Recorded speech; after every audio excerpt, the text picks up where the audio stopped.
Hello friends, आप सभी का मार्केट विद गोपाल के चैनल पर बहुत बहुत स्वागत है। मेरा नाम है गोपाल लोहार और मैं हूं एक सेबी रजिस्टर्ड रिसर्च एनालिस्ट।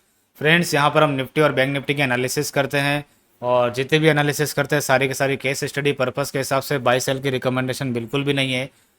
अगर आप बाई सेल करते हैं यूट्यूब के वीडियो के आधार पर, उसमें अगर आपको कुछ भी नुकसान प्रॉफिट होता है तो इसकी जिम्मेदारी आपकी स्वयं की होगी, मेरी बिल्कुल भी नहीं होगी। ये मेरा पूरा का पूरा डिस्क्लोजर एंड डिस्क्लेमर है कि यहाँ पर कोई भी प्रॉफिट आएगा लॉस आएगा उसकी कोई भी बात नहीं होती।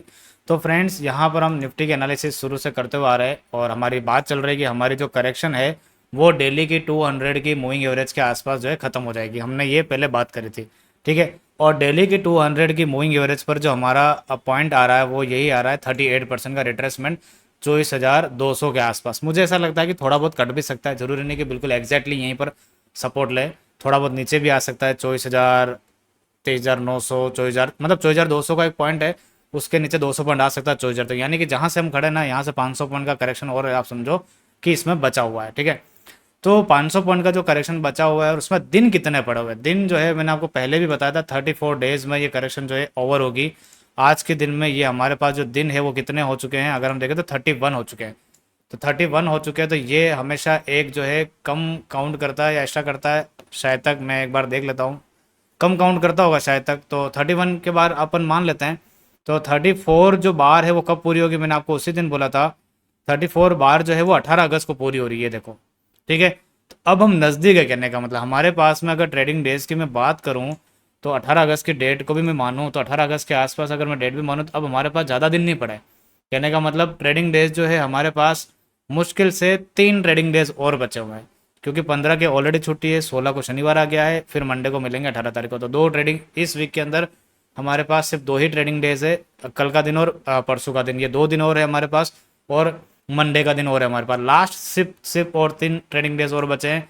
इन 3 ट्रेडिंग डेज के अंदर अंदर जो है हमारी जो करेक्शन का जो टाइम पीरियड है वो कंप्लीट हो जाएगा 34 डेज के आसपास, ठीक है। तो 34 डेज जो है वो आ रही 18 अगस्त के आसपास। तो मैं लिख लेता हूँ एक बार, 14 अगस्त भी लिखूंगा मैं, इनमें कभी भी पूरी कर सकता है। 14 अगस्त को लो लगा दे या फिर 18 अगस्त को लो लगा दे, इन दोनों में से एक डेट जो है मुझे ऐसा लग रहा है कि लो जो है लग सकती है, इन दोनों में से एक, ठीक है। तो ये डेट मान करके चलो आप, यहाँ पर 18 अगस्त के आसपास या 14 अगस्त के आसपास जो है मोटा मोटी जो है यहाँ पर कहीं ना कहीं अपना लो लग सकता है। मैक्सिमम 18 अगस्त, 18 अगस्त से मान लो नहीं लगा तो एक आध दिन और ऐसा मान लो 19, इससे ऊपर मुझे नहीं लगता। यहीं कहीं पर जो है अपने लो पॉइंट लग सकते हो, डेली के 200 ईएमए जो है कंप्लीट हो सकती है, ठीक है। अब बात कर लेते हैं एक बार, ये जो करेक्शन आपकी चल रही है आप ध्यान से देखोगे तो डेली में आपका 20 और 10 ईएमए के नीचे नीचे चल रहा है। और आज इसने देखो बहुत बड़ा एक रिजेक्शन दिया है, बहुत बड़ा एक रिजेक्शन दिया। मुझे लगता है इसका कल फॉलोअप जो है नीचे की तरफ जो है आ सकता है, क्लियर कट रिजेक्शन दिख रहा है यहाँ पर। तो शॉर्ट टर्म में चल करके देखते हैं कि ये रिजेक्शन कहाँ से अच्छा काम करेगा और कहाँ से नहीं करेगा। 4 घंटे के टाइम फ्रेम पर अगर मैं आकर के देखता हूँ तो 4 घंटे में भी 10-20 ईएमए के नीचे नीचे ही काम कर रहा था। और यहाँ पर देखो कि 200 ईएमए जो था बार बार सपोर्ट जब ले रहा था, अब यही 200 ईएमए रिजेक्शन रेजिस्टेंस बन चुका है। तो 4 घंटे की 200 से नीचे काम कर रहा था, इसका मतलब डेली के 200 ईएमए तो हमें जाना ही जाना, ये बात तो क्लियर है, ठीक है। और 4 घंटे में यहाँ पर जो है ये कैंडल अगर आप देखोगे तो पूरी की पूरी इनगल्फिंग कैंडल है, शूटिंग स्टार का फॉलो अप है ये। तो इस कैंडल का हाई पॉइंट जो है उसका हाई पॉइंट आप लगा लो यहाँ पर, मतलब ये कल के लिए हमारा एक रेजिस्टेंस हो जाएगा। मैं लगा देता हूँ एक बार,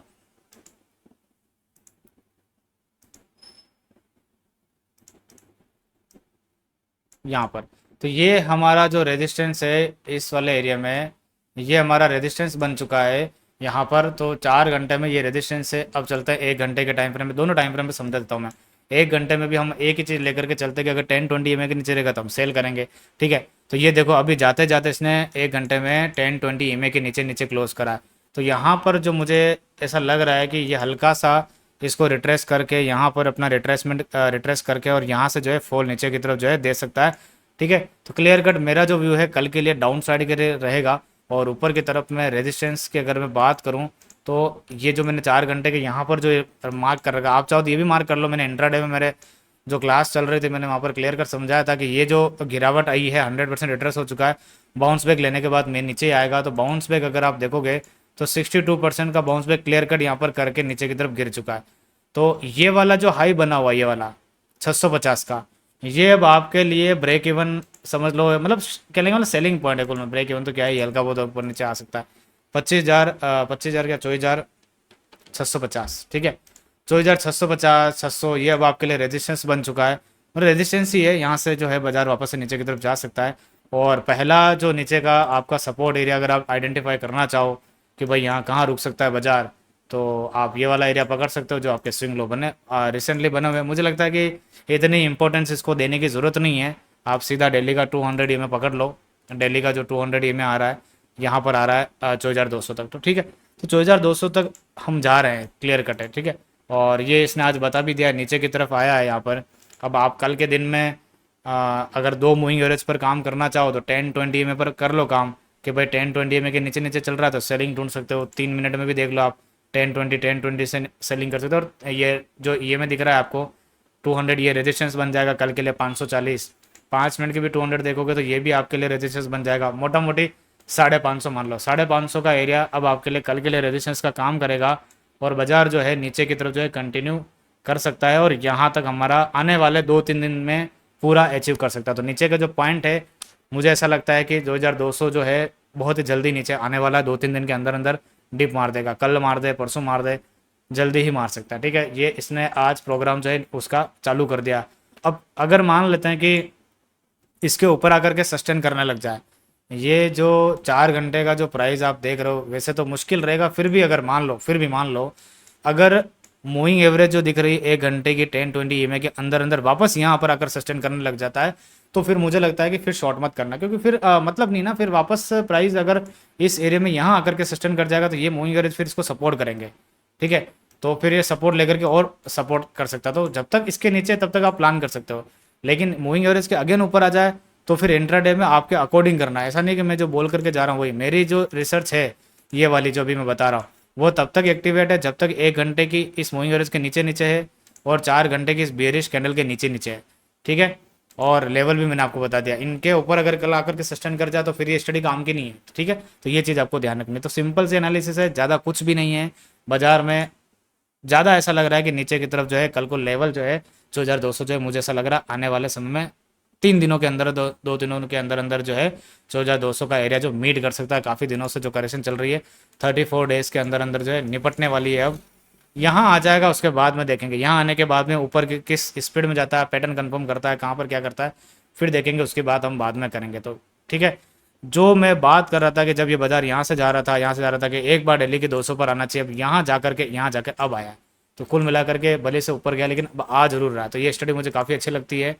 अब यहाँ आने के बाद में अब हमें पता चलेगा कि भाई इसी ट्रेंड को नीचे की तरफ में कंटिन्यू रखना है या फिर हमें ऊपर की तरफ जाना है। तो यहाँ आने के बाद में देखेंगे, अभी कुछ नहीं देख रहे हम, ठीक है। अभी कुछ भी नहीं देख रहे हैं। शॉर्ट टर्म में बाजार में पॉजिटिवनेस उसी दिन आएगी जिस दिन 1 घंटे की 200 EMA के अंदर आएगा। जब तक बाजार 1 घंटे की 200 EMA के नीचे नीचे काम कर रहा है पूरा बेरिश जोन में, भले 2 दिन बाउंस बैक में ऊपर जाए वो बात अलग है, लेकिन फिर शॉर्ट टर्म में नेगेटिव ही है। जिस दिन 1 घंटे की 200 EMA के तब तक ऊपर था तब तक पॉजिटिव था, अब नीचे आ चुका है, तो जब तक नीचे है तब तक नेगेटिव है, ठीक है। क्लियर कट है, कोई भी इफ बट नहीं है, ठीक है। तो कल मैंने लेवल आपको समझा दिया, आज अभी कि किस लेवल पर फोकस करना है, किस पर नहीं करना है। और आप 200 EMA को हाइड करोगे तो और क्लैरिटी आ जाएगी आपकी कि भाई ये 10-20 EMA से हमें काम करते रहना है। लेवल मैंने आपको बता दिया, बाकी तो 200 EMA भी लगा लो। ये दो मूविंग एवरेज काफ़ी अच्छी होती है, टूल बहुत बढ़िया टूल है, शानदार है, बहुत शानदार है, ठीक है। तो कल मिलते हैं, अपन देखते हैं कि बाजार में कैसा क्या काम होता है। मुझे लग रहा है कि 4200 जो है कल परसों में आ सकता है। तो आज के एनालिसिस को यहीं पर वाइंड अप करते हैं। जिसने भी मेरा टेलीग्राम चैनल ज्वाइन नहीं किया है तो आज ही जाइए, डिस्क्रिप्शन बॉक्स में मेरा टेलीग्राम चैनल ज्वाइन कीजिए। यहीं से आप सर्विस को भी ज्वाइन कर सकते हैं, देख सकते हैं कि कैसे क्या हम ट्रेड देते हैं, कैसे क्या ट्रेड प्रोवाइड नहीं करते हैं, ठीक है। तो यहाँ पर आइए, सर्विस को ज्वाइन कर सकते हैं आप और टेलीग्राम चैनल को ज्वाइन कर लीजिए। तो आज की जो आज की जो एनालिसिस है निफ्टी की, मैं यहीं पर वाइंड अप करता हूँ। बैंक निफ्टी की एनालिसिस नहीं करेंगे, निफ्टी में क्लियर कट है, निफ्टी को लेकर के चल रहे हैं इसलिए। तो मिलते हैं फिर, देखते हैं कि कल एक्सपायरी कैसे क्या निकलती है। मुझे लगता है कि निफ्टी की एक्सपायरी जो काफ़ी बढ़िया निकल सकती है, हो सकता है उससे पहले कल ही मूवमेंट आ जाए। तो अलर्ट रहना, आप कहने का मतलब बढ़िया चल रहा है बाजार अभी, ठीक है। तो आज के एनालिसिस को यहीं पर वाइंड अप करते हैं। Thank you so much.